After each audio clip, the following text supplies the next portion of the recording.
52 jours de grève, c'est long. Et pourtant ce n'est pas fini. Entre les grévistes et la direction de Verallia, l'antagonisme s'est même exacerbé. La direction expliquant qu'elle restera inflexible, mais cela n'a eu aucun effet sur la détermination des grévistes du site de Château-Bernard.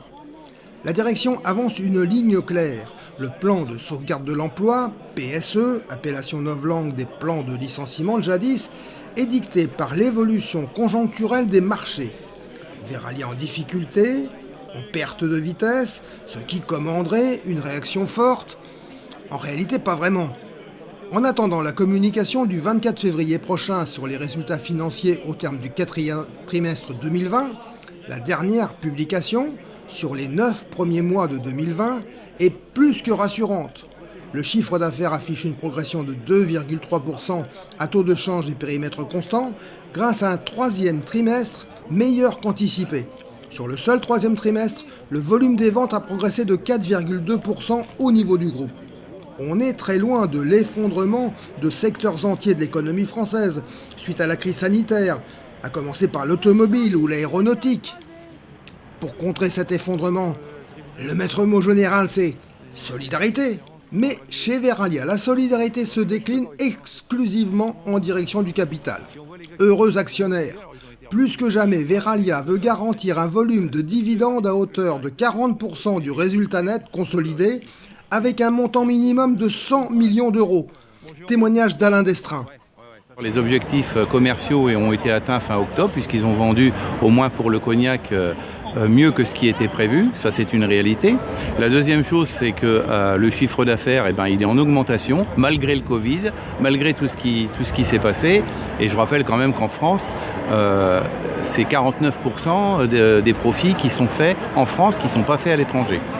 Jusqu'ici, dans les communiqués de presse, il était question d'un versement de l'ordre de 100 millions d'euros en dividendes.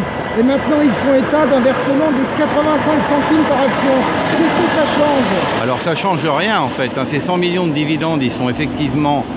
ces 100 millions de dividendes, ils sont distribués en actions à l'ensemble de l'actionnariat.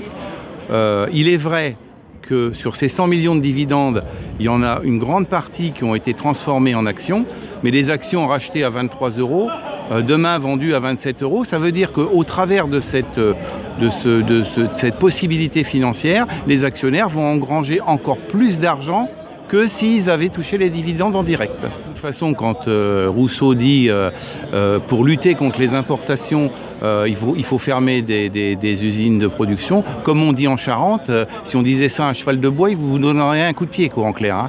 Parce qu'arrêter des unités de production pour faire face à des importations, ça veut dire qu'on va fabriquer moins de bouteilles, donc il y aura encore plus d'importations. C'est un faux débat et c'est surtout un faux sujet. C'est bien engager pour l'actionnaire, pour les actionnaires, encore plus d'argent demain.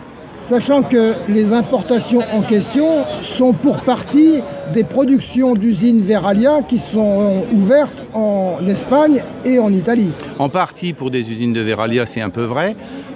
Bien qu'il y ait aussi une balance commerciale un petit peu inverse, puisqu'on exporte aussi de Verallia des bouteilles par ailleurs.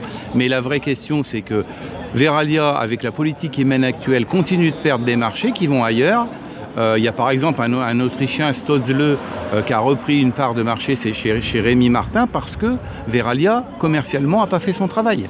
N'a pas répondu, alors qu'avant, 100% des bouteilles de Rémy Martin étaient faites sur le cognacé. Aujourd'hui, on va arriver à 25%. Donc il y a un vrai problème de management, il y a un vrai problème commercial, il y a simplement un problème de profit. Vous savez, Rousseau et Giannuzzi, comme ces grands patrons voyous, même s'ils sont tous un peu voyous quand même, ces grands patrons voyous, ils sont là pour tirer du fric, un maximum en un temps donné, et puis après ils iront mener leur messe ailleurs. Ça, c'est une vraie réalité. Et c'est d'ailleurs le vrai danger, c'est pas des industriels. À Saint-Gobain, on pouvait critiquer, et il y avait des critiques, c'était aussi des capitalistes, mais on arrivait quand même à avoir un vrai projet industriel, ce qui n'existe plus aujourd'hui à Verallia.